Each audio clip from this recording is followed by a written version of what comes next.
This weekend kicks off the Commoner Crawl series here in Portland, Oregon, USA. And while that itself is worthy of discussion, the timing is also fortuitous. Or not, I do suppose, depending on where you stand on it. Because the expected banned and suspended announcement contains some unexpected changes to the Commoner format. So in tonight's cast, in which I had previously planned on discussing the top picks in the Commoner format both for established and for new players, we'll instead discuss the changes and how they impact the new meta in the Commoner format.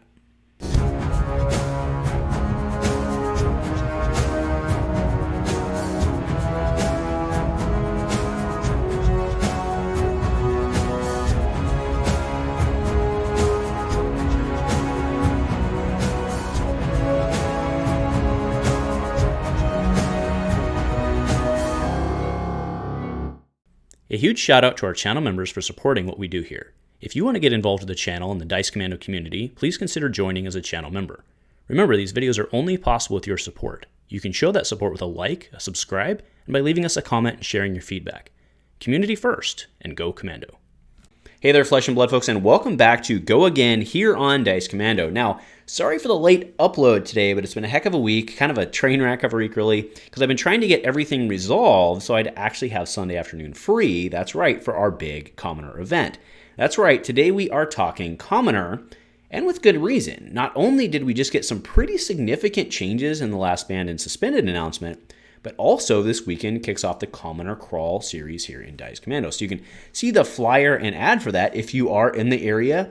There's really no reason not to be there. You should totally be there. It's going to be amazing. So we're meeting at noon at Brewery 26. That's right, at a brewery, because if you're going to play in the Flesh and Blood, you should probably lube it, right? So we're going to have a Learn to Play event for new players at 12. At 1 o'clock for $5 entry, we kick off the Commoner Crawl tournament. It's going to be a great time. Now, the pricing for this is actually pretty stupid. Like, there's a lot of people who are throwing in a lot of stuff for this. Travis is throwing in packs for everybody, right? There's prizes on Found Foundry. There's entry packs for wins. The brewery threw in some door prizes. Dice Commando is tossing in a set of Rainbow Foil Herald. That's the full arch, right? The Herald of Rebirths, as well as a playmat. Which is kind of stupid if you think about it for just a community event, right? And that's actually part of, kind of the gist of it is while the prizes are certainly pretty incredible for this first outing, not just for the winners, but there's door prizes and everything to be spread around. It should be a great community event for prizing. My hope is that the prizes actually don't overshadow what the true purpose of the event is, which is community building, right? And playing Flesh and Blood in the Flesh and Blood in a pretty cool and fun atmosphere with beer, as God intended, right? So I am hoping to see all y'all out at Brewery 26 this Sunday. So the original plan for tonight's cast was to go through my top hero and deck picks for the Commoner format. But instead, we're going to go talk the recent banned and suspended changes to Commoner and how that will likely impact the format, because that makes sense because they're only like a week out. So now, yes, to be technical, the changes we're talking about tonight, I'll go ahead and throw it up, don't actually go into effect until July 1st, which is a little weird. But, it doesn't matter. But it does mean that it doesn't technically affect this weekend's tournament, right? Actually, you could play Briar this weekend if you wanted to. I kind of hope you don't, but I mean, it is what it is, right? But either way, I'm not going to sit here and talk something that's technically dead, right? We're going to look forward. Now, in my heart, I do wish we did implemented the changes, but as a fellow TO, I get why it's necessary to follow the guidelines, because when you let one rule go, you have to let all the rules go, right? So let's go ahead and, just kind of deep dive into the Commoner format deep dive at a high level, right? But at a high level, I want to be clear about two things, right? First, Commoner is clear and unarguably a community format. And while what that means to me, and probably to most of you, is that the rule of cool should take precedent, right? And the games, the fun of the games matter more than anything. And that's why I said, there's some pretty sweet prizing for this, but the prizing should not dictate you having a beer and having fun with that, right? So if you want to play a hero, if you want to try a crazy brew, and actually you can't play that card, but you guys get what I'm saying, right? If you want to try a crazy brew, then you do you, right? That's kind of the whole point of Commoner. Get out there, have fun, teach some new people some fab, and have a great day. Second, let's just be honest with ourselves. Let's own the format for what it is. Aggro rules the day. Changes that knock down aggro decks, like some of the ones we saw, really are just going to serve to bring the other aggro decks up to the top. Now, that is not a bad thing, right? Sure, as a new player-friendly format, having pure aggro reign supreme doesn't necessarily teach the game of Fab in the truest sense. You're not going to get an argument from me on that.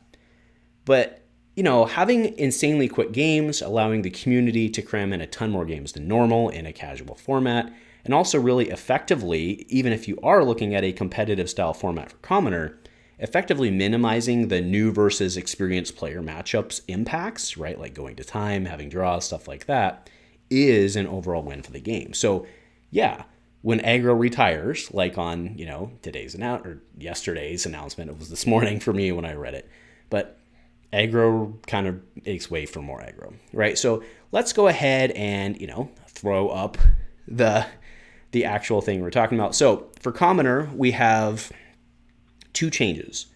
Banned in Commoner are Ball Lightning. I don't know that that's a huge surprise. The one that is a little surprising is Belittle, right? So Belittle, minimalism's fine, but and Stubbies is fine, ironically, because Fi will be legal in Commoner here in not too long. On July 1st, actually, it's the same day. But Belittle is a no-no. And by that, I mean in the U.S., right? In the U.S., because I'm talking about our event. But Belittle going away, making Minnow the Dwarf, right, as he's affectionately called here, go away, is kind of interesting. It is interesting, right? So, let's be clear here. As I see it, there was, a handful of top deck. I do know. There was a handful of top decks, the two of which I think were probably the best ones were Briar and Chane, right? They were kind of reigning king, right? We're talking, Ball Lightning, Cheerios, Briar, and Chane. And both of them did rely on the Minnowism combo, the belittle combo, to a certain extent to do what they wanted to do. And I also do want to say, I think that this is probably a forebearer of something that we're probably going to see in CC format. Maybe not this set, but eventually I think probably we're going to see that. The value on that combo is just too good. And again, I'm not anti the combo. Like, I actually had that whole episode, if you guys remember back in the day, about go small as kind of like your theme deck, because I thought it was actually pretty good and it had legs. It's got legs, right? Obviously. So I wouldn't be surprised if eventually we see probably some part of that combo, probably this one, carry forward into Blitz or CC or whatever it may be, because the combo is just too efficient. And honestly, if anybody's going to break it, it's probably going to be Fi, right? I would have to say so. Anyway, the format frontrunners, as I saw it and see it, it was Briar, but I think probably Briar not so much, right? After the BNR, Ball Lightning going, that was basically what she was trying to do, and she was trying to Ball Lightning and Electrify and just bum rush you. So she loses some pretty significant pieces to that, and I think she's going to struggle. Siege Chane, I think, still really good. Sure, the Minnowism is a huge piece of that, but he's still got some tools, and Seeds and Riftbind is still a thing. So I think Chane looks pretty good after this. Dash Hyper Boost, I still think is really easy out of the gate, can just do a bunch of stuff. It's basically a 3-turn or die deck. Ride or die, baby, right? Gotta love that. Kassai Sabers, ironically, that's your consistent deck out of it.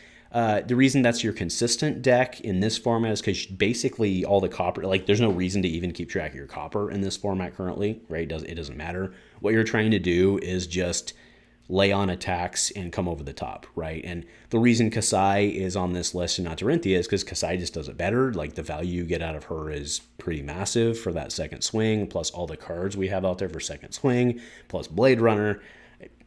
I freaking love Kassai. That's why I've got her up for the Commoner. Love her. We also have good old Ira, right? Ira is the easiest entry point for the game. It was designed to be the easiest entry point for the game, and she's still pretty good. Kadachi, do whatever the heck you want to do for one blue pitch, and other card in hand, of course, but that's pretty damn good. And then the Prism Herald's Pummel, I actually do have that one as a top rank. You can play Blinding Beam, right? Blinding Lights, right? But that's what I used to call it. I still call it that from time to time, but it's Blinding Beam, that can help you out a lot in this format, because then you can I mean, it actually makes a lot of sense in this format because you're not playing Luminaris, so you don't care about yellows as much. You play a very red-blue version. You pitch your blue. You've got one floating for your Blinding Beam that you can put in Arsenal. It's pretty strong, right? You pummel on top of that. It'll do, pig, right? So that's what I see as the front runners on there. I know somebody out there is going to scream Oldhim, Oldhim, Oldhim, and Oldhim's always a thing, but without his legendary toys, I think not as much. And by the way, in the BNR announcement, he did lose Seeds, which is, I am shocked that they actually did something with an L, but we'll see how that carries. Now, for the new player side of this, like where should you steer your new players? A lot of those decks we just talked about do carry, right? The Ira, I said it outright, Ira is the easiest entry point. The Ira Stab Stab Kick, Heart and Cross Trap, or the new Blossom of Blossom of String. That's what a cat plays with.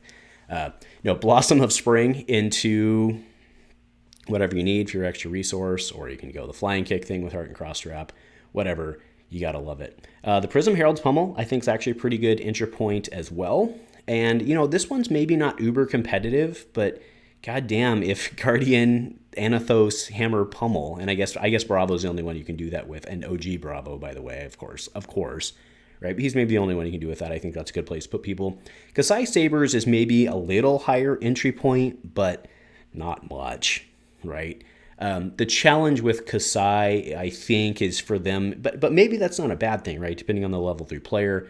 But I think the challenge for them is learning, like, when to block and how to hold back for the over the top, because I think that they're going to be blocking more than, I think with Kassai, you're going to be blocking more than other people in this format early, right? Until you can get that, like, Iron Song or whatever it may, Iron Song or Second Swing, or it's not Second Swing, in the swing, in the arsenal for, trying to come over the top a little bit.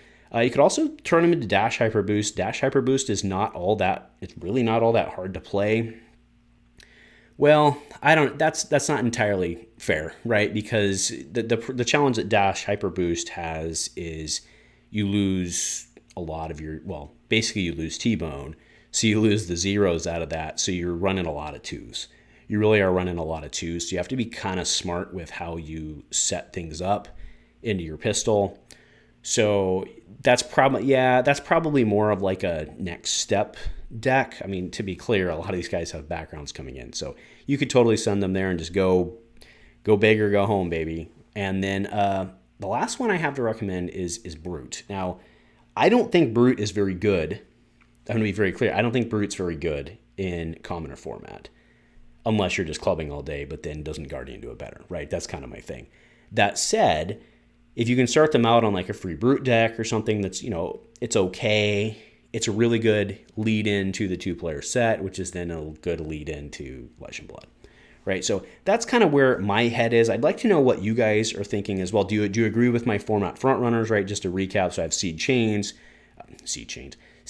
Chane, Kassai Sabers, Dash Hyper Boost, Ira Stab Stab Kick, and Prism Herald's Pummel. So those are my top 5. And then for the new player front runners, I have Ira, Anathos, OG Bravo, but not OG Bravo. It's an Anathos build. I have Prism Pummel, I have Kassai Sabers, and Dash Hyper Boost, as well as don't be afraid to start them out on Brute, especially if that seems to appeal to them. So anyway, I'd love to hear you guys' feedback, what you guys are thinking. But regardless of your feedback, whether you agree, whether you don't, whether you hate me, whether you don't, cheers and cheers. I will see you on Sunday at the Commoner Crawl. Thank you everyone for tuning in, and I'll see you on Sunday for beer at the Commoner Crawl. Go Commando.